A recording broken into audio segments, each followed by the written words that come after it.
So there is an epidemic of loneliness around the world.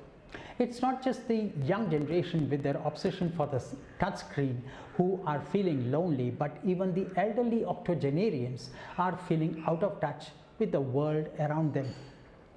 We know so many things that are happening thousands of kilometers away with the advent of internet 30 years ago, but we have lost connection with people in our vicinity.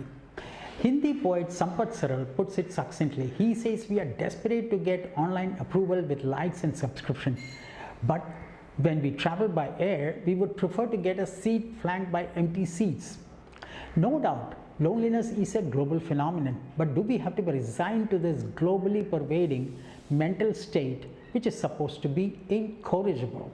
Hello and welcome to a brand new edition of the Indian Meridian, in which we cover issues and topics that are given a short shrift by the mainstream media. My name is Parameswaran Nair, and from Bangalore in India, this is Meridian.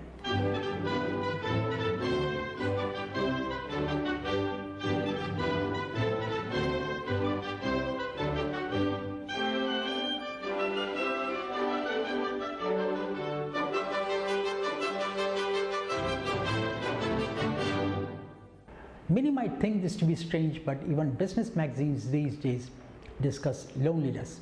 In a recent article published in the Forbes magazine, the writer was talking about how managers can keep loneliness at bay even while keeping the tempo, the camaraderie, and the confidence of his team high, so that loneliness does not affect their business or performance at work. But loneliness is one of the most talked about subject amongst Gen Z, who are in a strange and uncharted stage of life when they leave their college academics and join the corporate world, which is known to be cruel and unforgiving.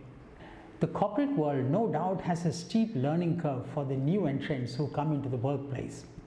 If you scan social media like IG, Google, Facebook and Reddit, you will realize that loneliness is the top of the mind issue for the young generation, and rightly so. Instead of going into the history of loneliness, which you can pick up in any media article written by psychologists, social workers or journalists, we will deal with the cause and effect of loneliness in India, in which friends are an undeniably integral part. For that, you have to first realize that friends and friendship are an important component to keep you mentally healthy and invigorated in daily life. Making friends for most of us is a difficult thing. It's not easy, especially because the world is so fiercely competitive, and these days it's all about social media and flashing of grandeur lifestyle. We men hate to face rejection for something as simple and inconsequential as making friends, and also there is no tangible benefit as with courting a girl and having sex. So when you compare friendship with sex, it doesn't measure up. For us men, it doesn't measure up to the cost benefit analysis. Let me start at the beginning. It's not difficult to make new friends. It's just a matter of changing your personal attitude and way of thinking to find solutions for loneliness. In the beginning, it might appear to be difficult to talk to people and make them your friends, but as time passes, it becomes second nature. Okay, listen to this carefully and try to instill this in your daily life. The sole cause for loneliness, as stated by scientists around the world, is individualism. And scientists are exceedingly polite in their reading of the situation. They don't want to sound alarmist. What is individualism? Individualism came to US in the early 1900s when there was industrialization at its peak, mass production and market economics took over, and Americans have never looked back since. India went through the same process of globalization and free market in the 90s when Dr. Manmohan Singh deregulated the Indian economy. Globalization is just a graduation from industrialization because corporates are looking for new markets and more profits. Now, individualism has got a close relation with industrialization because in individualism, Every individual is looking for self-promotion by way of wealth, security, luxury, and social status.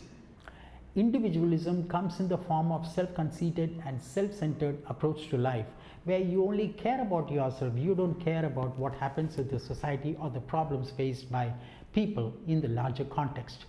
For instance, we sit at the dining table and talk about climate change and blame the corporates for all the climate crisis that's happening around the world.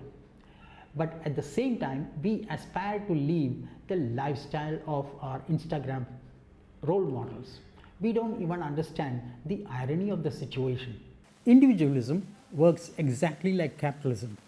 For corporates, the only priority is business growth and making profits for their shareholders. For most of us men, what scientists would call individualism is return on investments, also known as ROI. We men always look for ROI when we meet and interact with someone new, and boomers would call it friends with benefits.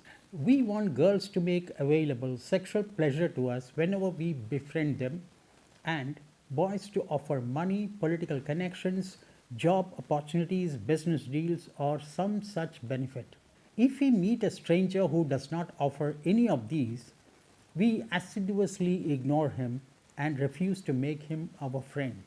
This is a trend amongst men that I have seen in Mumbai and Bangalore, but more so in rural areas where everything runs like the Wild West.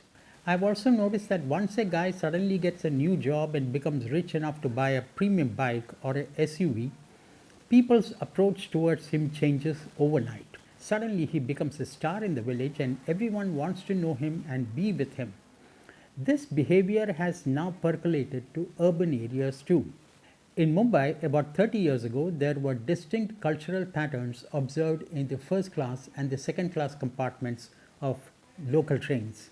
People in second class were more forgiving, humble, and demure. People in the first class compartment were always pompous, snooty, and arrogant. But these distinctions have now disappeared. You see the same kind of competitive behavior in both classes. Capitalism has affected our thought process and it has had a profound effect on our behavior. I could write a whole book on how that has affected our relationships. There was a time when I would meet strangers in the second class compartment of Mumbai local train as we jostled for the window seat every day and become friends. We would never ask each other about social status and salaries. And that relationship invariably ended up in having a drink on weekends or visiting each other's family on occasions like marriage. But that kind of relationship is no more possible.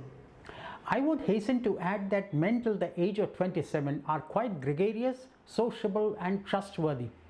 But after the age of 27, they become so self-conceited that you will fail to identify with them.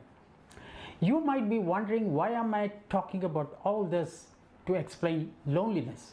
Well, for good reason. Even today, you can make a good friend out of a stranger, though that ratio has become quite unappealing. As I said earlier, about 20 years ago, I could make a friend out of 5 new acquaintances, and these acquaintances are those people with whom I have started a conversation at the bus stop, in a bus, in a train, or at a dhaba waiting for your tandoori roti and chicken liver. But today that ratio, in my experience, has become 1:13. Most guys with whom you try to start a conversation and make friends have become inert and insular. There is no doubt that there has been a tectonic change in behavioral patterns. Most guys will not respond to your call or reciprocate with the same verb. That only means that you will have to speak to more number of strangers to maintain a good stable friend circle. Also, friends by definition are not permanent. They might move out of the city because they have a new job, or you might do the same. Many of my friends in Mumbai and Bangalore are out of touch, mostly after getting married or going abroad for a job. Now that I have spoken all about the dynamics of friendship, let me get into the issue of making friends and influencing people. Do I sound like Dale Carnegie? The folly of combating loneliness lies in the fact that you should never try to influence people with your friendship. Dale Carnegie gets it all wrong, and that's the moot point in your fight against loneliness. Let me also tell you about another societal trend. Many young people in their early 20s, wet behind their ears, subscribe to the idea that they will make friendship only with women for obvious reasons. They will keep an arm's length from men. This is certainly a wrong approach to building relationship, just as Dale Carnegie's formula. Young guys have to understand that to spruce up their social life, they have to meet and make male friends through which they certainly would get female acquaintances and have a blast during weekends. They can go on a road trip or dance all night at a pub. A lot of things can happen during the weekends, you know what I mean. But this episode is not about making girlfriends. This episode is exclusively for making male friends, male bonding and camaraderie. So let me get into the first point of discussion. To make male friends, the first and foremost thing that you should have is open-mindedness. And if you are not so open-minded, you have to deliberately change yourself to become open-minded. Let me explain that in the next episode.